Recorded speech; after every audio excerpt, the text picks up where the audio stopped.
Everyone welcome back to my foundation classes your anytime classroom. तो guys 8:30 बज चुका है और 8:30 बजे डेली लगाते हो आप लोग एक सेट, ठीक है, जिसमें होते हैं 100 क्वेश्चंस। तो आज हम लोग एक और सेट इसमें करने जा रहे हैं, तो जल्दी से आप सभी आ जाओ क्योंकि ये सेट आपके बिहार ईएसआई एग्जाम जो होने वाला है और बिहार एसआई जो मेंस होने वाला है उन सभी के लिए बेहद इंपॉर्टेंट है। और कोई भी एग्जाम जहां पे भी जीके पूछा जाएगा उन सभी एग्जाम के लिए ये बेहद इंपॉर्टेंट है, ठीक है। तो जल्दी से आप सभी लाइव आ जाओ, उसके बाद फिर हम लोग स्टार्ट करते हैं आज का सेट। तो चलिए स्टार्ट करते हैं। तो आज का हमारा पहला क्वेश्चन है, निम्नलिखित में से कौन सा बुद्ध द्वारा दिए गए 8 पक्षीय पथ में शामिल नहीं है।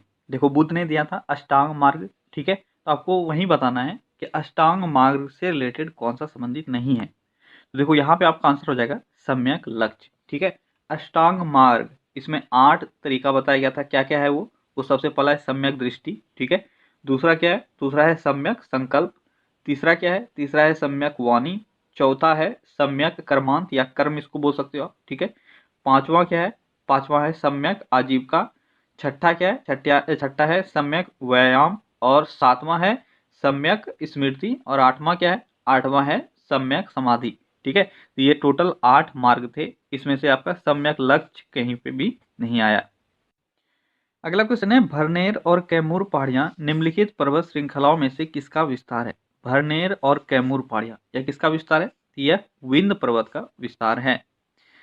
अगला क्वेश्चन है, मुख्य चुनाव आयुक्त की नियुक्ति कौन करता है। मुख्य चुनाव आयुक्त की नियुक्ति कौन करता है? तो आप सभी को पता है, मुख्य चुनाव आयुक्त की नियुक्ति राष्ट्रपति के द्वारा की जाती है। अनुच्छेद कौन सा है? अनुच्छेद है 324, ठीक है। अनुच्छेद 324 के अनुसार ही इनकी नियुक्ति होती है। अगला क्वेश्चन है, ज्वालामुखी रिंग ऑफ फायर या घेरा किस महासागर से संबंधित है। ज्वालामुखी रिंग ऑफ फायर यह किस महासागर से संबंधित है? यह प्रशांत महासागर से संबंधित है। अगला क्वेश्चन है, एलिसा जांच किस रोग की पहचान करती है। एलिसा जांच एड्स की पहचान करती है। अगला क्वेश्चन है, अंगोरा ऊन किस पशु से प्राप्त किया जाता है। अंगोरा ऊन, तो ये खरगोश से प्राप्त किया जाता है, ठीक है। बहुतों को ये कंफ्यूजन होगा कि ये भेड़ से प्राप्त किया जाता है या बकरी से, लेकिन अंगोरा ऊन जो है यह खरगोश से प्राप्त किया जाता है, ठीक है। एक और आपसे पूछा जाता है मोहेयर, ठीक है, मोहेयर ये किससे प्राप्त किया जाता है? ये बकरी से प्राप्त किया जाता है, कश्मीरी बकरी, उससे प्राप्त किया जाता है मोहेयर, ठीक है। ये दोनों आप याद रखना। अगला क्वेश्चन है, निम्नलिखित में से कौन विटामिन ए का सर्वोत्तम स्रोत है। विटामिन ए का सर्वोत्तम स्रोत है गाजर, ठीक है। अगला क्वेश्चन है, भारत में जंगली गधे जो घोड़ाखुर निम्नलिखित में से कहाँ पाए जाते हैं। तो भारत में जंगली गधे कहाँ पाए जाते हैं, जल्दी बताओ। तो ये पाए जाते हैं कच्छ के रण में, ठीक है। कच्छ का रण जो है वह जंगली गधों के लिए फेमस है। अगला क्वेश्चन है, सिंधु सभ्यता निम्नलिखित में से किस काल में पड़ता है। सिंधु सभ्यता किस काल में पड़ता है, जल्दी बताओ। सिंधु सभ्यता किस काल में पड़ता है? ये पड़ता है प्राग ऐतिहासिक काल में। किसमें पड़ता है? प्राग ऐतिहासिक काल में। सिंधु सभ्यता का देखो टाइम पीरियड जो है वो अलग अलग है, आप सभी जानते हो, हर जगह वेरी करता है ये, ठीक है। लेकिन मोस्ट अप्रोप्रिएट जो इसका टाइम पीरियड है वह है 2500 बीसी से लेकर, ठीक है, 1750 बीसी। कार्बन डेटिंग से ये पता चला है। कहीं आपको 2300 से मिलेगा 1750, कहीं 2300 से 1900 मिलेगा, कहीं 2500 से 1750 मिलेगा, तो अलग अलग है। आप अप्रॉक्स यही याद रखना, 2500 से लेकर 1750, ठीक है। 2300 से भी रहेगा तो भी चलेगा। ये समय जो था ये था कौन सा? प्राग ऐतिहासिक काल का। अगला क्वेश्चन है, एक लोहे की गेंद पारद या मरकरी से भरी बाल्टी में गिराई जाती है तो क्या होगा। अगर मरकरी से भरी बाल्टी में अगर हम लोग क्या गिराते हैं, हम लोग गिराते हैं एक लोहे की गेंद, तो क्या होगा? क्या हुआ? तैरेगा। तो यह पारे या जो मरकरी है उसके सतह पर तैरने लगेगी, ठीक है। क्यों तैरने लगेगी? क्योंकि इसका डेंसिटी या घनत्व जो है वह मरकरी से कम होता है, इस कारण से ये तैरेगी, ठीक है। इसका जो इस्पात का या लोहे का जो डेंसिटी है वो कितना होता है? वो अप्रोक्स 7.75 kg पर मीटर क्यूब होता है, ठीक है। लेकिन मरकरी जो है उसका डेंसिटी 13.5 kg पर मीटर क्यूब होता है। तो आप सोचो इससे कम है तो जरूर है तो वो तैरेगा ही।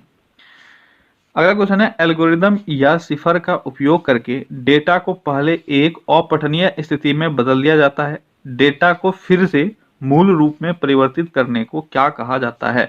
तो एल्गोरिदम से सबसे पहले एक ऐसा फॉर्म में बदल दिया जाता है जिसको पढ़ ना पाए, उसके बाद फिर से उसको पढ़ने लायक बनाते हैं। तो इस प्रोसेस को क्या कहा जाता है? क्या कहा जाता है? इसको कहा जाता है विकोडन, ठीक है, या डिस्क्रिप्शन। एनक्रिप्शन और डिस्क्रिप्शन, ये आप दो टर्म में याद रखना है। एनक्रिप्टेड डाटा का मतलब होता है वो एनक्रिप्ट हो चुका है, यानी उसके तरफ एक तरह का सिक्योरिटी लगा दिया गया है, यानी वह अपठनीय हो गया है। ठीक है, फिर से जब इसको डिक्रिप्ट करते हैं, इसका मतलब आप इसको नॉर्मल तरीके से पढ़ सकते हो। ठीक है, तो दोनों तरीके से आपसे क्वेश्चन पूछा जाता है। अगला क्वेश्चन है, 3 तत्व जिनका उपयोग रासायनिक उर्वरकों में सर्वाधिक होता है, वो 3 तत्व कौन कौन से हैं? तो वो 3 तत्व है नाइट्रोजन, पोटेशियम और फास्फोरस। कौन कौन सा है? नाइट्रोजन, पोटेशियम और फास्फोरस। ये तीनों तत्व आपको उर्वरक में यानी फर्टिलाइजर्स में सर्वाधिक मिल जाएगा। अगला क्वेश्चन है, दिल की धड़कन को सामान्य दर पर बनाए रखने के लिए निम्न में से किसका प्रयोग किया जाता है? दिल की धड़कन को सामान्य बनाए रखने के लिए पेसमेकर का प्रयोग किया जाता है। अगला क्वेश्चन है, निम्नलिखित में से कौन सा ब्लड ग्रुप सर्वव्यापक ग्राह्यता रखता है? यानी सर्वव्यापक ग्राह्यता यानी यूनिवर्सल एक्सेप्टर। तो ये है ए बी, आसान सा क्वेश्चन है। अगला क्वेश्चन है, वायुमंडल में ट्रोपोस्फेयर के ऊपर कौन सी परत पाई जाती है? ट्रोपोस्फेयर के ऊपर कौन सी परत पाई जाती है? स्ट्रेटोस्फेयर पाई जाती है। अगला क्वेश्चन है, कैल्शियम की आवश्यकता निम्नलिखित में से किस निमित्त है? कैल्शियम की आवश्यकता क्यों है, ये आपको बताना है। कैल्शियम की आवश्यकता क्यों है? मांसपेशियों के कार्य करने के लिए, खून जमने के लिए, हड्डियों के विकास के लिए, उपर्युक्त सभी के लिए। तो आंसर है उपर्युक्त सभी के लिए। इन सभी चीजों के लिए कैल्शियम की जरूरत है। अगला क्वेश्चन है, निम्नलिखित में से कौन सा विटामिन जल में घुलनशील है? तो जल में घुलनशील कौन सी विटामिन है, जल्दी बताओ। जल में घुलनशील विटामिन कौन सी है? तो देखो, बी और सी, ये 2 विटामिन है जो जल में घुलनशील है। तो यहाँ आपका आंसर हो जाएगा सी। ठीक है, अगला क्वेश्चन है, बिहार पंचायती राज अधिनियम 2006 में 2 ग्राम की बैठकों के बीच अधिकतम कितनी अवधि निर्धारित की गई थी? 2006 बिहार पंचायती राज अधिनियम, इसमें 2 जो बैठक होगा, ठीक है, उसके बीच में मैक्सिमम टाइम कितना रखा गया है? कितना रखा गया है? ये रखा गया है 3 महीने। ठीक है, अगला क्वेश्चन है, दही का खट्टापन निम्नलिखित के कारण होता है। दही का खट्टापन किसके कारण होता है? किसके कारण होता है? ये होता है लैक्टिक एसिड। ठीक है, अगला क्वेश्चन है, डेसिबल का प्रयोग निम्नलिखित में से किसके मापन के लिए होता है? डेसिबल का प्रयोग किस चीज को मेजर करने के लिए होता है? तो डेसिबल का प्रयोग उष्मा की तीव्रता को मापने के लिए, ध्वनि की तीव्रता को मापने के लिए होता है। ठीक है, डेसिबल का प्रयोग क्यों करते हैं? ध्वनि की तीव्रता को मापने के लिए। अगला क्वेश्चन है, ग्राम पंचायत के चुने हुए सदस्य उप मुखिया का चुनाव करते हैं। उप मुखिया के निर्वाचन के संदर्भ में निम्नलिखित में से कौन सा वक्तव्य सही है, सही नहीं है, ये आपको बताना है। तो सबसे पहली बात, उप मुखिया का चुनाव कौन करता है? ग्राम पंचायत के चुने हुए सदस्य। ठीक है, अब आपको यह बताना है कि इससे रिलेटेड कौन सा स्टेटमेंट सही नहीं है। तो चलिए देखते हैं स्टेटमेंट क्या क्या है। सबसे पहला स्टेटमेंट है, उप मुखिया के चुनाव में मुखिया मतदाता होगा। क्या उप मुखिया के चुनाव में मुखिया मतदाता होता है? तो बिल्कुल होता है। निर्वाचन, अच्छा यहाँ से तो आपका यही क्लियर हो गया, अब ज्यादा पढ़ना जरूरी नहीं है, क्योंकि लास्ट स्टेटमेंट देखो, उप मुखिया के निर्वाचन में मुखिया मतदाता नहीं होगा। जब होगा तो ये स्टेटमेंट तो ऑटोमेटिकली है गलत हो जाएगा। तो आपका सही आंसर हो जाएगा 4। ठीक है, अगला क्वेश्चन है, मुखिया स्व हस्ताक्षरित आवेदन देकर अपने पद से परित्याग कर सकता है। बिहार पंचायती राज अधिनियम 2006 के अंतर्गत उसे अपना आवेदन किसे प्रेषित करना होगा? अगर मुखिया रिजाइन करना चाहता है तो वह जो अपना रेजिग्नेशन लेटर देगा वह किसके नाम लिखेगा? तो वह लिखेगा जिला पंचायती राज पदाधिकारी के नाम। ठीक है, अगला क्वेश्चन है, अपील की सुनवाई में ग्राम कचहरी में न्यूनतम पंचों की गणपूर्ति नियमतः क्या होनी चाहिए? जल्दी बताओ। अपील की सुनवाई में ग्राम कचहरी में न्यूनतम पंचों की गणपूर्ति कितनी होनी चाहिए? ये होनी चाहिए 7। ठीक है, लोग सोचते हैं पंच है तो 5 होगा, लेकिन न्यूनतम जो पंचों की संख्या होनी चाहिए वो होनी चाहिए 7। अगला क्वेश्चन है, ग्राम सभा एक या अधिक संख्या में निगरानी समिति का गठन कर सकती है। इस समिति का गठन किन से किया जा सकता है? यानी निगरानी समिति के सदस्य कौन हो सकते हैं? कौन हो सकते हैं? ये हो सकते हैं ऐसे व्यक्तियों से जो ग्राम पंचायत के सदस्य न हो। ठीक है, अगला क्वेश्चन है, भारतीय संविधान का अनुच्छेद 51A नागरिकों के मौलिक कर्तव्यों से संबंधित है। किस संविधान संशोधन से इसे लाया गया था? तो 51A किस संविधान संशोधन से लाया गया था? जल्दी बताओ। तो ये लाया गया था 42वां संविधान संशोधन। ठीक है, 42वां संविधान संशोधन कब हुआ था? 1976 में। और किस समिति के सिफारिश पर लाया गया था मौलिक कर्तव्यों को? यह है स्वर्ण सिंह समिति, ये भी आप याद रखना। ठीक है, अच्छा, सबसे पहले शुरुआत में मौलिक कर्तव्यों की संख्या कितनी थी? 10 थी, लेकिन बाद में 11 हो गया। क्या 11 कब हुआ ये आप मुझे कमेंट में बता सकते हो? जल्दी से बताओ 11 इसकी संख्या कब हो गई? तो 11 इसकी संख्या हो गई 2002 में, ठीक है, 86 संविधान संशोधन के तहत, ठीक है, शिक्षा का जो कर्तव्य जोड़ा गया था उससे रिलेटेड है।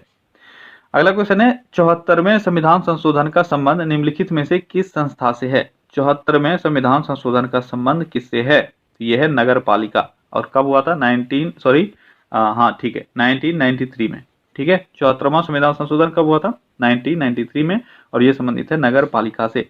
73वां है आपका ग्राम पंचायत से। अगला क्वेश्चन है आंध्र प्रदेश से अलग करके एक नए राज्य तेलंगाना का गठन हुआ है, इससे भारतीय संविधान की किस अनुसूची में परिवर्तन होता है? बहुत ही अच्छा सा क्वेश्चन है, ठीक है। तेलंगाना जो अलग हुआ यह किस अनुसूची के तहत इसको अलग किया गया और किस अनुसूची में इससे असर होगा? जल्दी बताओ।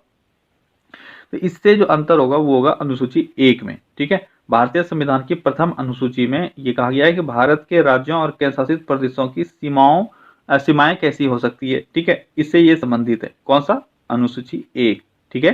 तो सीमाओं में परिवर्तन किए जाने से रिलेटेड कौन सा अनुसूची हो गया? अनुसूची 1, ठीक है। अच्छा, अनुच्छेद 3 किससे संबंधित है? कोई मुझे कमेंट में बताओ। अनुच्छेद 3, ये अनुसूची 1 है, मैं अनुच्छेद 3 का बात कर रहा हूं। अनुच्छेद 3 नए राज्यों के गठन से संबंधित है। अगर यहाँ पे आपसे पूछा जाता कि किस अनुच्छेद के तहत तेलंगाना का गठन हुआ है, तो ये हो जाता अनुच्छेद 3, ठीक है। अगला क्वेश्चन है भारतीय संविधान का कौन सा प्रावधान दल बदल निरोध से संबंध रखता है? तो कौन सा है? यह है 10वीं अनुसूची। क्लियर है, कोई डाउट इसमें नहीं होनी चाहिए। और किस संविधान संशोधन से इसको जोड़ा गया है? जल्दी बताओ। तो यह है 52वां संविधान संशोधन, ठीक है, 52nd। और ये कब हुआ? ये हुआ 1985 में। अगला क्वेश्चन है भारतीय संविधान की धारा 198 में धन विधेयक पारित करने की विधि प्रावधानित है। यदि विधान परिषद धन विधेयक को रोक लेता है तथा इसे वापस करने से मना कर देता है तो कितने दिनों बाद ये विधेयक को दोनों सदनों से पारित माना जाएगा? देखो, धन विधेयक चाहे लोकसभा में हो या विधानसभा में हो, कहीं पे भी आया हो, ठीक है। अगर राज्यसभा में या विधान परिषद में ये गया है और इसको विधान परिषद या राज्यसभा के द्वारा पारित नहीं किया जाता है तो 14 दिनों के अंदर स्वतः ही यह पारित माना जाएगा। लेकिन यहाँ पे विधान परिषद है और इसके लिए जो आर्टिकल है वो कौन सा है? वो है 198, ठीक है, ये आप याद रखना विधान परिषद के लिए। अगला क्वेश्चन है निम्नलिखित में से किस राज्य में विधान मंडल का ऊपरी सदन या विधान परिषद नहीं है? तो कितने राज्यों में है? मैंने बताया हुआ है कि अब वर्तमान में मात्र 6 राज्यों में है जिसमें विधान परिषद है। इससे पहले 7 राज्यों में हुआ करता था, लेकिन जम्मू कश्मीर अब राज्य नहीं रहा, इस कारण से मात्र 6 राज्यों में विधान परिषद है। तो किस किस में है वो आपको आना चाहिए, तभी आप बता पाओगे किस में नहीं है। किस किस में है एक बार जान लो आप, अगर आता है फिर भी नहीं आता है तो भी। आंध्र प्रदेश, ठीक है, सबसे पहला हो गया आंध्र प्रदेश। इसके बाद है बिहार, ठीक है। इसके बाद है कर्नाटक, और इसके बाद है महाराष्ट्र, ठीक है, तेलंगाना और यूपी, ठीक है। ये 6 राज्य हो गए जिसमें विधान परिषद है। यहाँ पे आपका सही आंसर क्या हो जाएगा? जल्दी बताओ। अब तो आसान हो गया, यह है पश्चिम बंगाल, ठीक है। अगला क्वेश्चन है बिहार में लोकसभा की 40 सीटें हैं, राज्यसभा की कितनी सीटें बिहार में हैं? तो लोकसभा की 40 सीटें हैं और राज्यसभा में कितनी सीटें हैं? ये है टोटल 16 सीटें, ठीक है। अच्छा, राज्यसभा में सर्वाधिक सीटें किस राज्य में है? कोई बताओ कमेंट में। राज्यसभा में सर्वाधिक सीटें किस राज्य में है? बिल्कुल सही, ये है यूपी में, ठीक है। यूपी में टोटल 31 राज्यसभा सीटें हैं, ठीक है। अगला क्वेश्चन है 2011 की जनगणना में बिहार की अनुमानित आबादी है। 2011 की जनगणना के अनुसार बिहार की आबादी कितनी है? तो बिहार की अनुमानित आबादी जो है वह है 10 करोड़ के आसपास, ठीक है। कितनी है? 10 करोड़ के आसपास। अगला क्वेश्चन है सामान्यतः विधानमंडल के ऊपरी सदन के सदस्यों की कुल संख्या निचले सदन की कुल संख्या की कितनी होती है? क्या बोला जा रहा है? विधानमंडल की ऊपरी सदन, ठीक है, यानी विधान परिषद की कुल संख्या का बात किया जा रहा है। विधान परिषद में जितने सदस्य होंगे उनकी संख्या विधानसभा के सदस्यों की संख्या का कितना भाग होता है, ये आपसे पूछा गया है। कितना भाग होता है? ये होता है 1/3, ठीक है। कितना होता है? 1/3, लेकिन 40 से कम नहीं हो सकता है। एक्सेप्शनल केस था, एक राज्य था, मैं बोल रहा हूँ था, तो आपको समझ में आ गया होगा, ये है जम्मू कश्मीर, ठीक है। ये एक्सेप्शनल केस था क्योंकि यहाँ पे मात्र 26 था, तो आपको उसकी कोई चर्चा ही नहीं होगी। अगला क्वेश्चन है भारतीय सूचना प्रौद्योगिकी एवं प्रबंधन संस्थान केरल यानी Indian institute of information technology and management, ठीक है, इसके द्वारा विकसित मोबाइल ऐप का नाम बताएं। यानी इन 4 ऐप में से एक ऐप इसके द्वारा विकसित किया गया है, तो वो कौन सा ऐप है? वो है ऐप क्षेमम। कौन सा है? ऐप क्षेमम। ठीक है, इसको 2017 में विकसित किया गया था और मिट्टी के पोषक तत्वों की जानकारी और कॉफी बागान मालिकों को उर्वरक की सिफारिश प्रदान करने के लिए इस ऐप का विकास किया गया था। ठीक है, क्या नाम है इसका? इसका नाम है क्षेमम। ठीक है, अगला क्वेश्चन है, ब्लड कैंसर को आमतौर पर किस नाम से जाना जाता है? ब्लड कैंसर को आमतौर से ल्यूकेमिया के नाम से भी जाना जाता है। अगला क्वेश्चन है, उस देश को इंगित करें जहां से ब्रह्मपुत्र नदी नहीं गुजरती है। ब्रह्मपुत्र नदी कहां से नहीं गुजरती है? म्यांमार, चीन, बांग्लादेश, भारत। तो ये है देश म्यांमार। ठीक है, म्यांमार से ब्रह्मपुत्र नदी नहीं गुजरती है। ठीक है, तिब्बत से ये ओरिजिनेट होती है, उसके बाद फिर चीन होते हुए, भारत होते हुए कहां पहुंच जाती है? बांग्लादेश, और फिर बे ऑफ बंगाल में जाके गिर जाती है। अगला क्वेश्चन है, निम्नलिखित में से कौन सा कार्य भारत के नियंत्रक और महालेखा परीक्षक का कार्य नहीं है? तो भारत के नियंत्रक और महालेखा परीक्षक का कार्य कौन सा नहीं है इन चारों ऑप्शन में से? जल्दी बताओ कौन सा नहीं है। चलिए देखते हैं, पहला ऑप्शन क्या है? सुनिश्चित करना कि सरकारी राजकोषीय घाटा बजटीय घाटा लक्ष्य के अनुसार रहे। ऐसा कोई काम नहीं है कैग का। ठीक है, कैग का काम क्या होता है ये आप सभी को पता है। ठीक है, कि जो भी खर्च वगैरह किए गए हैं, ठीक है, उसका लेखा परीक्षण करना ये कैग का काम है। तो ये उसके अंदर है या नहीं है, ये सब उसका काम नहीं है। ठीक है, तो आपका सही ऑप्शन हो जाएगा ए। अगला क्वेश्चन है, कीनन स्टेडियम किस शहर में अवस्थित है? कीनन स्टेडियम, कीनन स्टेडियम कहाँ है? ये जमशेदपुर में स्थित है। ठीक है, कीनन झारखंड के जमशेदपुर में स्थित एक बहुउद्देशीय स्टेडियम है। ठीक है, इनका नाम टाटा इस्पात के पूर्व जनरल प्रबंधक जो थे, ठीक है, जॉन लॉर्सन कीनन, इनके नाम पे रखा गया है। क्लियर है। अगला क्वेश्चन है, निम्नलिखित में से किसको विश्व खाद्य टोकरी के रूप में भी जाना जाता है? विश्व खाद्य टोकरी के रूप में किसको जाना जाता है? तो ये जाना जाता है पर्वत या सॉरी मैदान को। किसको जाना जाता है? मैदान को विश्व खाद्य टोकरी के रूप में हम लोग जानते हैं। अगला क्वेश्चन है, मैकमोहन रेखा भारत और चीन की सीमा तय करती है, ये आपको पता है। डुरंड रेखा किन दो देशों के बीच की सीमा तय करती है? जल्दी बताओ। डुरंड रेखा, तो यह है पाकिस्तान और अफगानिस्तान। ठीक है, अफगानिस्तान और पाकिस्तान के बीच में ये डुरंड रेखा है।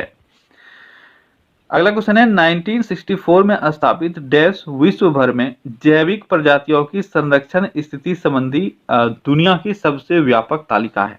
1946 में इसकी स्थापना हुई है और ये कौन सी टेबल है?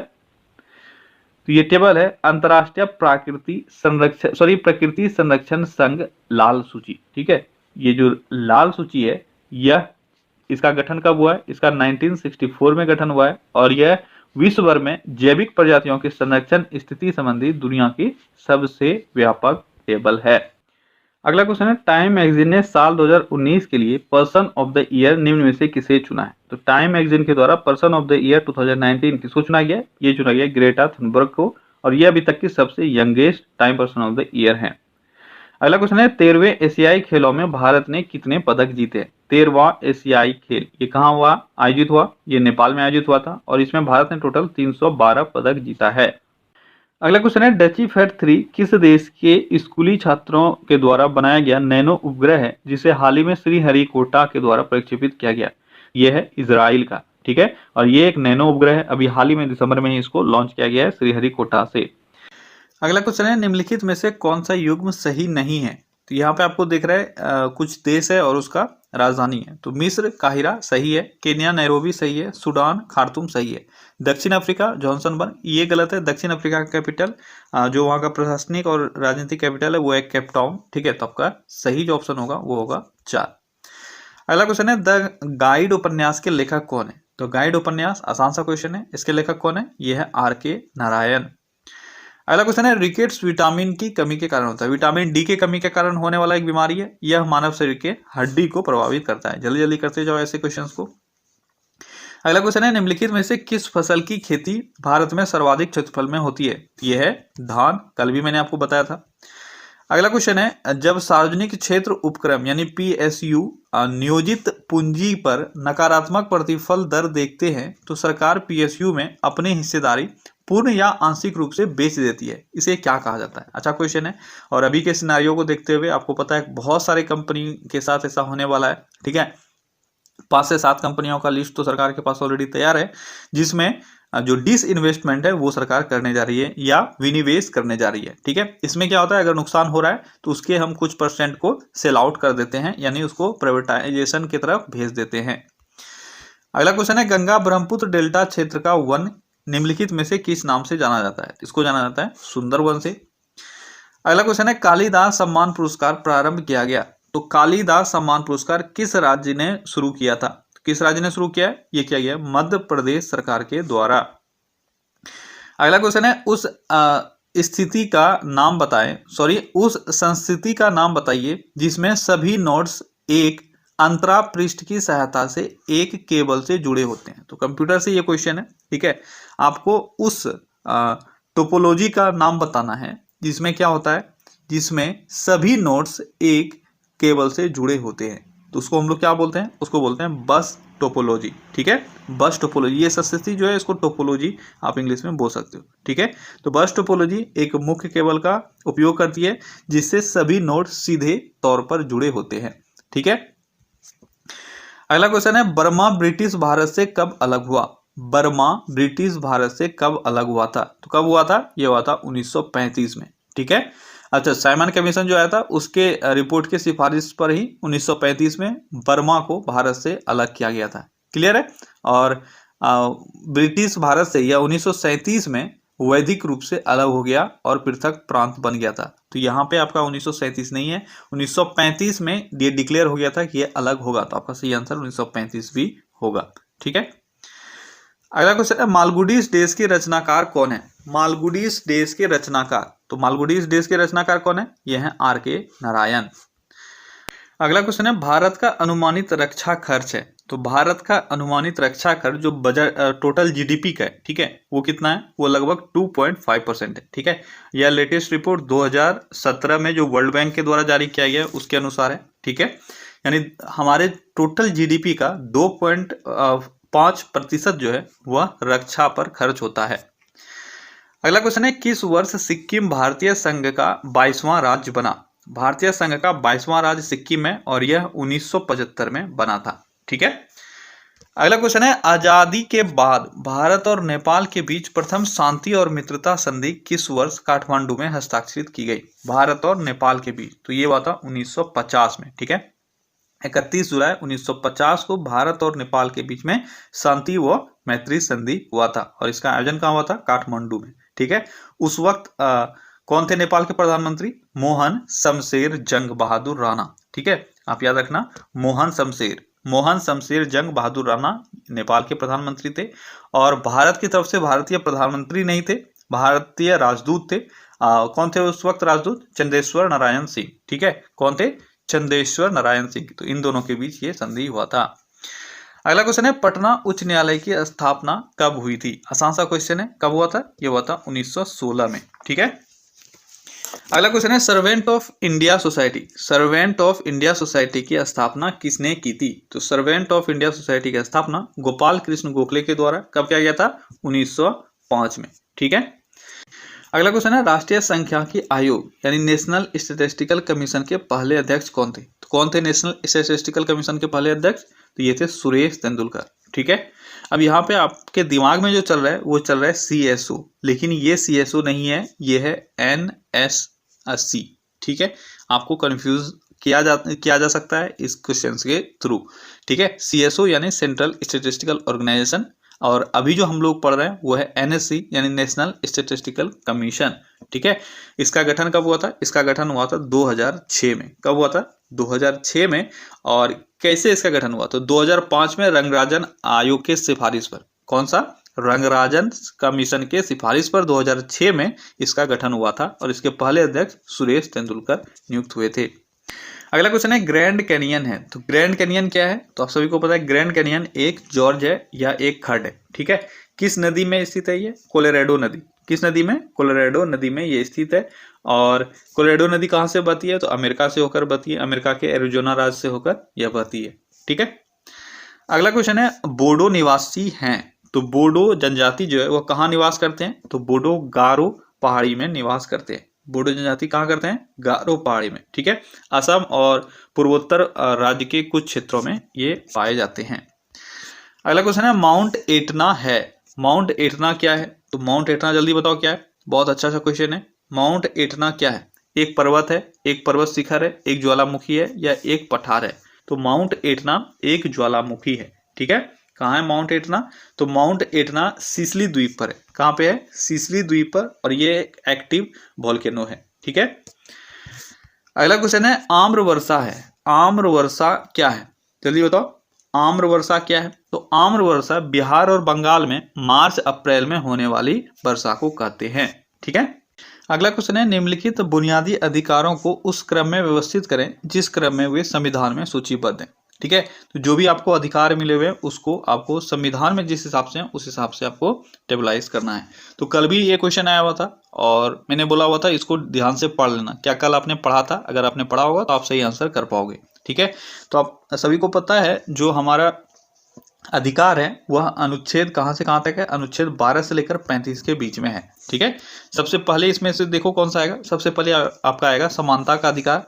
ठीक है, ये 14 से लेकर कहां तक है? 14 से लेकर 18 तक है। ठीक है, इसके बाद है संवैधानिक उपचार, और संवैधानिक उपचार नहीं आएगा। निजता का अधिकार, यानी सबसे पहले आ गया आपका एक नंबर पे समानता का अधिकार, दूसरा निजता का अधिकार, ये आपके अनुच्छेद 21 में है। ठीक है, इसके बाद आएगा आपका सांस्कृतिक और शिक्षा का अधिकार जो 29 और 30 में है। ठीक है, इसके बाद है संवैधानिक उपचारों का अधिकार जो आर्टिकल 32 में है। तो आपका सही क्रम क्या हो जाएगा? PRSQ। ठीक है, अगला क्वेश्चन है भारतीय राष्ट्रीय कांग्रेस की स्थापना की गई थी कब? तो 1885 ईस्वी में एओ ह्यूम के द्वारा स्थापना की गई थी। अगला क्वेश्चन है भारतीय राष्ट्रीय आंदोलन गर्मपंथियों के प्रभावाधीन आया। तो भारतीय राष्ट्रीय आंदोलन जो है वह गर्मपंथियों के अधीन कब हो गया, यानी गर्मपंथी कब से हावी हो गया? तो गर्मपंथी कब से हावी हो गया? तो गर्मपंथी 1906 से हावी हो गया। 1907 में आपको पता है कांग्रेस के सूरत अधिवेशन में इतना गर्मपंथी का जो विचारधारा है वो इतना प्रभावी हो गया कि यहाँ का जो कांग्रेस था, ठीक है, भारतीय राष्ट्रीय कांग्रेस, वो दो भागों में बढ़ गया, नरमपंथी दल और गर्मपंथी दल। तो यहाँ पे आपका सही आंसर हो जाएगा 1906। अगला क्वेश्चन है भारतीय राष्ट्रीय कांग्रेस के संस्थापक थे एक। तो आपको पता है भारतीय राष्ट्रीय कांग्रेस के संस्थापक हैं एओ ह्यूम। वो क्या थे? वह एक असैनिक सेवक थे, या कहीं पे आपको सिविल सर्वेंट भी लिखा हुआ मिलेगा।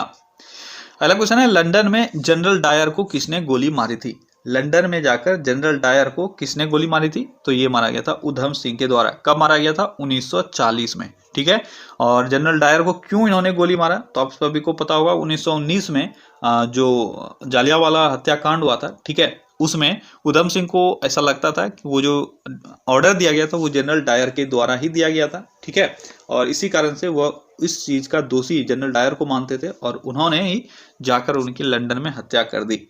ठीक है, अगला क्वेश्चन है INA की स्थापना हुई थी। INA इसका फुल फॉर्म क्या होता है? INA इसका होता है इंडियन नेशनल आर्मी। ठीक है, INA इसकी स्थापना कहाँ की गई थी? इसकी स्थापना सिंगापुर में की गई थी कैप्टन मोहन सिंह के द्वारा 1942 में।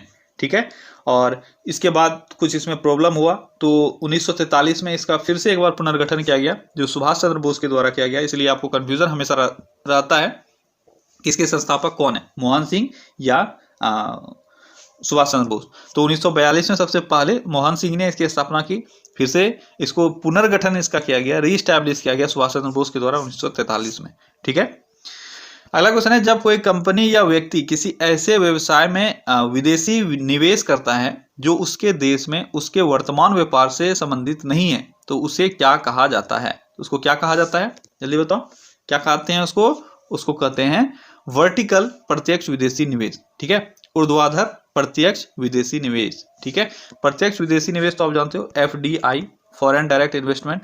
लेकिन जब कोई कंपनी या कोई व्यक्ति किसी ऐसे व्यवसाय में विदेश में निवेश करती है जो उसके देश में उसके वर्तमान व्यापार से संबंधित नहीं है, मान लो कोई कपड़े की बिजनेस कर रही है भारत में, ठीक है, ये ऑस्ट्रेलिया में जाकर स्टील का बिजनेस करने लगे, तो यानी इसके इस प्रेजेंट बिजनेस से इसको कोई मतलब नहीं है, तो इसको हम लोग वर्टिकल FDI बोलते हैं। ठीक है, अगला क्वेश्चन है 1857 के विद्रोह का बिहार में 15 जुलाई 1857 से 20 जनवरी 1858 तक केंद्र था कौन सा जगह? कौन सा जगह था बिहार में केंद्र? तो ये था जगदीशपुर। ठीक है। 1857 के विद्रोह का बिहार में मुख्य केंद्र जगदीशपुर था। और यहाँ से कौन थे? वीर कुंवर सिंह, आपको ये तो पता ही होगा, ठीक है। आरा जिले इस क्षेत्र में सबसे जो हॉट स्पॉट आप बोल सकते हो उस वक्त विद्रोहों का, वो आरा जिला था, ठीक है। यह आरा जिला का ही क्षेत्र है, ये जगदीशपुर जो है यह आरा जिला का ही क्षेत्र है। क्लियर है। अगला क्वेश्चन है, श्री जगत नारायण लाल की पत्नी का नाम था। तो यहां से सबसे पहली बात आपको ये पता होना चाहिए श्री जगत नारायण लाल कौन थे। तो श्री जगत नारायण लाल ये बिहार के एक बहुत बड़े फ्रीडम फाइटर थे, ठीक है। और अब आपको बताना है इनकी पत्नी का नाम। इनकी पत्नी भी फ्रीडम फाइटर थी, जो थी श्रीमती राम प्यारी, ठीक है। श्रीमती राम प्यारी इनकी पत्नी थी। और इनका जो योगदान आपको देखने को मिलेगा वो मेनली आपको मिलता है बांकीपुर सभा के दौरान, ठीक है। भारत छोड़ो आंदोलन के दौरान जो बांकीपुर सभा हुआ था उसमें लोगों को सरकारी नौकरी छोड़ने के लिए इन्होंने ही प्रोत्साहित किया था, इन्होंने आह्वान किया था आप लोग अगर सरकार के खिलाफ जाना चाहते हो तो सरकारी नौकरी को भी छोड़ना चालू करो। तो इनका भी बहुत योगदान रहा है फ्रीडम फाइटिंग में। अगला क्वेश्चन है, पुरुष जीन संगठन या जेनेटिक कॉन्स्टिट्यूशन ऑफ मैन क्या होता है। तो आसान सा क्वेश्चन है, क्या होता है? ये होता है XY और महिलाओं का होता है XX क्रोमोसोम। अगला क्वेश्चन है, प्रकाश संश्लेषण होता है। तो प्रकाश संश्लेषण दिन में होता है या रात में होता है? तो प्रकाश संश्लेषण केवल दिन में ही होता है। अगला क्वेश्चन है, नालंदा विश्वविद्यालय के विनाश के कारण कौन थे। तो नालंदा विश्वविद्यालय को किसने विघटित किया? ये किया गया था मुसलमानों के द्वारा, ठीक है। और कौन थे वो मुसलमान, कोई मुझे कमेंट में बता सकते हो, जिसने इसको ढा दिया था, नष्ट कर दिया था? तो वो थे अलाउद्दीन खिलजी के गुलाम बख्तियार खिलजी, ठीक है। बख्तियार खिलजी ने नालंदा विश्वविद्यालय को ढा दिया था। अगला क्वेश्चन है, महात्मा गांधी तथा उनके सहयोगियों की 1942 में हुई धरपकड़ से बिहार में बहुत दंगे हुए। इसमें रेल सेवा पूर्ण रूप से ठप हो गई। उसमें अधिकांश प्रभावित जिला कौन सा था? तो 1942 में महात्मा गांधी और उनके सहयोगियों को भारत छोड़ो आंदोलन के दौरान अरेस्ट किया गया था, ठीक है। उसको लेकर बिहार में बहुत हड़कंप मचा हुआ था और बिहार में लोग दंगाई पर उतर गए थे, ठीक है। यहाँ बहुत बड़े वाले दंगे हुए थे और ये दंगा हुआ था पटना में। लेकिन आपसे क्वेश्चन वो नहीं पूछा जा रहा है, क्वेश्चन पूछा जा रहा है इसमें रेल सेवा पूर्ण रूप से ठप हो गई, उसमें अधिकांश प्रभावित जिला कौन सा था? रेल सेवा ठप हो गया, इसके कारण से जो प्रभावित जिला था, मैक्सिमम प्रभाव जो हुआ था वो पड़ा था इसका मुंगेर में, ठीक है। तो क्वेश्चन आपको समझना पड़ेगा कि क्वेश्चन क्या पूछा जा रहा है। दंगा अगर पूछा जाता कहाँ हुआ था तो पटना में हुआ था, लेकिन सबसे अधिक प्रभाव रेल सेवा ठप होने से हुआ मुंगेर को, ठीक है। अगला क्वेश्चन है, डैश के बिना मौलिक अधिकारों का कोई मूल्य नहीं है। मौलिक अधिकार आपको लाख दे दिया जाए, लेकिन अगर इसमें से कोई एक चीज नहीं आपके पास है तो वो मौलिक अधिकार बेकार है। वो क्या है? संवैधानिक उपचारों का अधिकार। देखो, लाख अधिकार आपको दे दिया जाए, लेकिन अगर अधिकार आपको ना मिले तो आप कहीं पे उसको कंप्लेन ही ना कर पाओ, तो फिर आपका वो अधिकार किसी काम का नहीं है, कोई सुनने वाला ही नहीं ना, आपको अधिकार मिला या नहीं मिला। तो संवैधानिक उपचार जो है हमें इस चीज का अधिकार देता है कि अगर हमारे मौलिक अधिकार का हनन हो रहा है तो हम हाईकोर्ट या सुप्रीम कोर्ट में जा सकते हैं, अनुच्छेद 32 के तहत, ठीक है। अगला क्वेश्चन है, बोगाज कोई का महत्व इसलिए है। बोगाज कोई, इसको बहुत जगह बोग जो कोई भी लिखा जाता है, इसका महत्व इसलिए है। किस लिए है इसका महत्व? किस लिए है इसका महत्व? इसका महत्व है वहां जो अभिलेख प्राप्त हुए हैं उसमें वैदिक देवी देवताओं का वर्णन मिलता है, ठीक है। अगला क्वेश्चन है, आंतों के रोग के निदान में निम्नलिखित किरणों का प्रयोग किया जाता है। तो आंतों के रोग, इंटेस्टाइन के रोग के इलाज में किस किरण का हम लोग प्रयोग करते हैं? किस किरण का करते हैं? एक्स किरण का, ठीक है। अगला क्वेश्चन है, परमाणु के नाभिक में निम्नलिखित कण होते हैं। परमाणु के नाभिक में क्या क्या मिलता है आपको? प्रोटॉन और न्यूट्रॉन मिलता है। अगला क्वेश्चन है, संगम युग में उर्यूर किस लिए विख्यात था। तो संगम काल में उर्यूर किस लिए फेमस था? तो ये था कपास के व्यापार के लिए, ठीक है। कपास के व्यापार का महत्वपूर्ण केंद्र था उर्यूर। अगला क्वेश्चन है, भागवत संप्रदाय के विकास में किसका देन अत्यधिक था। भागवत संप्रदाय के विकास में किसका देन सबसे अधिक था? किसका देन सबसे अधिक था? ये था गुप्त काल का, ठीक है। गुप्त वंश का सबसे अधिक देन रहा भागवत संप्रदाय के विकास में। इसको भागवत संप्रदाय के विकास का जो चरमोत्सव आप बोल सकते हो, चरम काल, ठीक है, वो था। अगला क्वेश्चन, डैश भारत का सबसे पुराना अर्धसैनिक बल है। तो भारत का सबसे पुराना अर्धसैनिक बल कौन सा है? तो यह है असम राइफल, ठीक है। असम राइफल का गठन जो है 1835 ईस्वी में किया गया था, ठीक है, और यह भारत का सबसे पुराना अर्धसैनिक बल है। अगला क्वेश्चन है, संघाई 5 समूह को वर्तमान में डैश के रूप में जाना जाता है। संघाई 5 समूह को वर्तमान में किस रूप से जाना जाता है? किस रूप से जाना जाता है? इसको जाना जाता है संघाई सहयोग संगठन, SCO, ठीक है, संघाई सहयोग संगठन, इसको पहले संघाई 5, जिस तरह से हम लोग अभी G20 G7 ये जानते हैं ना, उसी तरह से इसको संघाई 5 के नाम से जाना जाता है, ठीक, जाना जाता था, लेकिन इसको अब किस नाम से जाना जाता है, SCO के नाम से, ठीक है। इसका गठन कब हुआ था, 1994 में, ठीक है, 1996 26 अप्रैल 1996 को यह स्थापित किया गया था। इसमें एक्चुअली में संघाई 5 इसलिए कहा जाता था क्योंकि मेन इसमें 5 सदस्य शामिल थे। कौन कौन था वो था चीन, ठीक है, कजाकिस्तान, किर्गिस्तान, रूस और तजाकिस्तान, क्लियर है। और SCO जो अभी हम लोग जानते हैं SCO, ठीक है, SCO का गठन कब हुआ, ये 2001 में हुआ, ठीक है। और अब इसमें मूल 5 सदस्यों के अतिरिक्त भी कौन शामिल है, उज्बेकिस्तान। तो आपसे अगर पूछा जाए कि सबसे लेटेस्ट इसमें कौन सदस्य शामिल हुआ है, तो यह है उज्बेकिस्तान। और SCO में टोटल कितने देश शामिल हो गए, तो ये हो गए 6, ठीक है। अगला क्वेश्चन है, भूमि सुधार देश के विषयों के अंतर्गत है। तो भूमि सुधार किस विषय के अंतर्गत आता है, तो भूमि सुधार राज्य सूची के अंतर्गत आता है, ठीक है। अगला क्वेश्चन है, किसी अन्य देश में रहने वाले व्यक्ति को सम्मन, अच्छा सम्मन क्या होता है, देखो अदालत जो भी किसी के घर पे नोटिस भेजती है कि आपको अदालत में प्रेजेंट होना है, ठीक है, उसी नोटिस को सम्मन कहा जाता है, ठीक है, इसलिए अदालत का बुलावा ये समझ लेना, ठीक है। तो सम्मन देने के लिए उस सम्मन को डैश नाम अंतर्राष्ट्रीय समझौते की सभी आवश्यकताओं को पूरा करना चाहिए। देखो यहाँ पे क्वेश्चन इन शॉर्ट ये है, बहुत अच्छा क्वेश्चन है और इसकी अभी जरूरत भी है, ठीक है, आपको आना चाहिए ये क्या चीज है। एक्चुअली में देखो है क्या, कोई ऐसा विदेशी नागरिक हो जिस पर भारत में केस चल रहा हो, ठीक है, या किसी भी देश में केस चल रहा हो, अब अगर उसको भारत के किसी अदालत में या उस देश के अदालत में प्रेजेंट होना है, तो हम लोग को क्या करना पड़ेगा, हमारे कोर्ट को क्या करना पड़ेगा, उसको एक आदेश जारी करना होगा, एक सम्मन जारी करना होगा कि आपको यहाँ प्रेजेंट होना है। लेकिन अगर भारत का कोई नागरिक है, तब तो वो आसानी से उसके घर पे पोस्ट कर दिया जाएगा, उसको मिलेगा, उसको हाजिर होना ही पड़ेगा, ठीक है।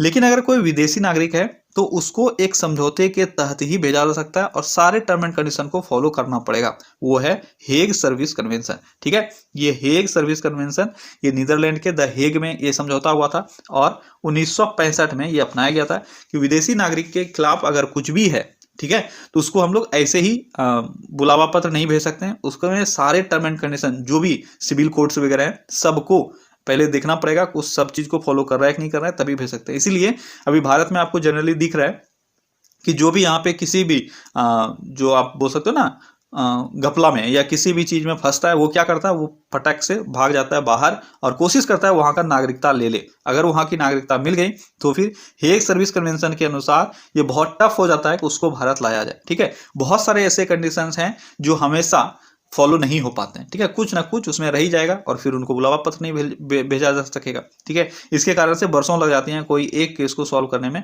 50 बरस भी लग सकता है इसके तहत, ठीक है। तो इस कारण से भारत से सारे जो भगोड़े हैं वो विदेश जाके नागरिकता लेने का कोशिश करते हैं किसी ना किसी देश का। अगला क्वेश्चन है, भारत में पहला पनबिजली शक्ति केंद्र प्रारंभ हुआ। तो भारत में पहला पनबिजली शक्ति केंद्र शिव समुद्रम में प्रारंभ हुआ था, ठीक है। ये शिव समुद्रम कावेरी नदी पर स्थित है, ठीक है, और ये कहां स्थित है शिव समुद्रम, ये कर्नाटक में अवस्थित है।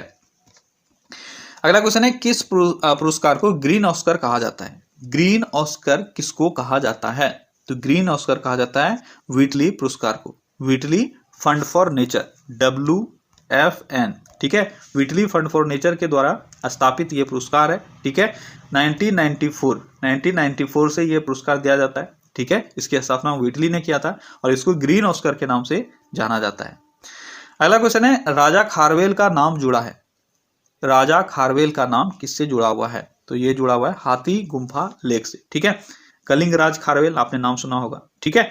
तो कलिंगराज खारवेल के बारे में जो भी उनकी उपलब्धियां हैं, जो भी उनके बारे में, वो हमें पता चलती है हाथी गुम्फा अभिलेख से। अगला क्वेश्चन है, खजुराहो मंदिर स्थापत्य के निर्माण में सहयोगी थे। खजुराहो मंदिर के स्थापत्य निर्माण में कौन सहयोगी थे, कौन थे, ये थे चंदेल, ठीक है। चंदेलों ने ही खजुराहो मंदिर का निर्माण करवाया था। अगला क्वेश्चन है, मसनवीस। मसनवीस जो बाबर द्वारा मुस्लिम कानून के नियमों का संग्रह था, उसका नाम क्या था।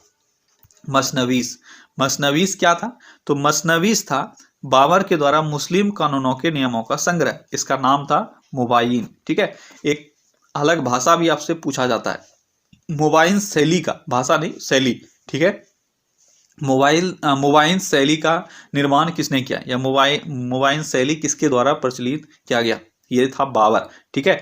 मोबाइल में जो भी रचना हुआ इसमें पद और गद्य दोनों चीजों को मिश्रित करके लिखा गया था, और ये एक अलग सा शैली था, और ये था क्या, ये था बाबर द्वारा मुस्लिम कानूनों के नियमों का संग्रह। अगला क्वेश्चन है, रानी पद्मिनी का नाम अलाउद्दीन के चित्तौड़ विजय से जोड़ा जाता है, उनके पति का नाम क्या था। तो रानी पद्मिनी के पति का नाम क्या था, इनके पति का नाम था राणा रतन सिंह, और ये बहुत ही अधिक खूबसूरत थी, ठीक है, और इनका नाम अलाउद्दीन से जुड़ता है, ये भी आपको पता है। अगला क्वेश्चन है, 6 जुलाई 1942 को वर्धा में महात्मा गांधी ने कांग्रेस की कार्यकारी समिति में अपने भारत छोड़ो आंदोलन की चर्चा की, तब उस समिति के अध्यक्ष कौन थे। तो एक क्वेश्चन यहाँ से ये भी बनता है कि महात्मा गांधी ने भारत छोड़ो के बारे में चर्चा किस अधिवेशन में की थी। ये वार्धा में किया गया था, ठीक है, वार्धा अधिवेशन में। और आपको ये बताना है कि उस वक्त भारत छोड़ो आंदोलन के दौरान जब चर्चा, भारत छोड़ो आंदोलन का जब चर्चा हुआ था उस वक्त कौन थे कांग्रेस के अध्यक्ष। ये थे मौलाना अबुल कलाम आजाद। कौन थे, मौलाना अबुल कलाम आजाद। अगला क्वेश्चन है, 1857 के विद्रोह के दौरान कानपुर में विद्रोह को डैश द्वारा दबा दिया गया था। कानपुर में विद्रोह को किसके द्वारा दबाया गया था। तो ये है सर कॉलिन कैंपबेल, ठीक है, कानपुर में कॉलिन कैंपबेल के द्वारा दबा दिया गया था। और कानपुर में भारत की तरफ से कौन प्रतिनिधित्व कौन कर रहे थे, नाना साहेब, ठीक है, तात्या टोपे और नाना साहेब यहाँ से प्रतिनिधित्व कर रहे थे। अगला क्वेश्चन है, केवल वह स्तंभ जिसमें अशोक ने स्वयं को मगध का सम्राट बताया वह कौन सा स्तंभ है। कौन सा स्तंभ है, वह है भाब्रू स्तंभ, ठीक है। अशोक के भाब्रू स्तंभ अभिलेख से अशोक के मगध सम्राट होने की जानकारी मिलती है, ठीक है। अगला क्वेश्चन है, संसद के दोनों सदनों की संयुक्त बैठक के संबंध में निम्नलिखित में से कौन सा कथन सत्य है, ये आपको बताना है। दोनों सदनों का संयुक्त बैठक, संसद की संयुक्त बैठक को राष्ट्रपति द्वारा बुलाया जाता है। दूसरा है, संसद की संयुक्त बैठक के अध्यक्ष लोकसभा के अध्यक्ष होते हैं। क्या ये दोनों स्टेटमेंट सही है, बिल्कुल सही है, ठीक है। अगला क्वेश्चन है, राज्यसभा के बारे में निम्नलिखित में से कौन सा कथन सही है। राज्यसभा के बारे में कौन सा स्टेटमेंट सही है। तो एक तरफ से सारा स्टेटमेंट देखो, सदन के 10 सदस्य राष्ट्रपति द्वारा नामांकित होते हैं, ये तो गलत है। दूसरा है, भारत के उपराष्ट्रपति राज्यसभा के पदेन अध्यक्ष होते हैं, तो ये स्टेटमेंट सही है, ठीक है, ये राज्यसभा के बारे में सही स्टेटमेंट है। और किस अनुच्छेद के तहत ऐसा होता है, तो आप जानते हो भारत के संविधान के अनुच्छेद 63 में यह प्रावधान है कि भारत का एक उपराष्ट्रपति होगा, ठीक है। 64 के अनुसार वह जो राज्यसभा है उसका पदेन अध्यक्ष होता है, ठीक है। तो इसमें दो आपको मिलेगा, 64 मिलेगा और 89 मिलेगा, 89 एक, ठीक है, दोनों के तहत। अब एक में कहा गया, 64 में कहा गया है कि राज्यसभा का उपराष्ट्रपति जो है वह राज्यसभा का अध्यक्ष होगा, और 89 एक में क्या कहा गया है कि राज्यसभा का अध्यक्ष उपराष्ट्रपति होगा। दोनों चीजें आपको समझ में आई। 89 ए में राज्यसभा के अध्यक्ष के बारे में चर्चा की गई है, और 64 में उपराष्ट्रपति के जो पदेन अध्यक्ष है उसकी चर्चा की गई है कि ये वहां का पदेन अध्यक्ष होगा। एक में उपराष्ट्रपति का चर्चा है और एक में राज्यसभा के अध्यक्ष का चर्चा है। इस कारण से ये दोनों स्टेटमेंट आपको कंफ्यूज करते रहता है, ठीक है। तो ओके गाइस, तो ये था आज का टॉप 100 क्वेश्चन। आई होप कि आपको सेट अच्छा लगा होगा। अच्छा लगा तो अपने फ्रेंड्स के साथ भी शेयर कर दो, एक वीडियो को एक लाइक कर दो यार, और जितना अधिक से अधिक हो सके शेयर करो, ताकि जिनको भी पता नहीं चल पाया अभी तक वो सब जुड़ जाए, ठीक है, और हम लोग सब मिलके एक साथ तैयारी करें। तो चलिए कल फिर से मिलते हैं अगले सेट में। Till then take care, bye bye.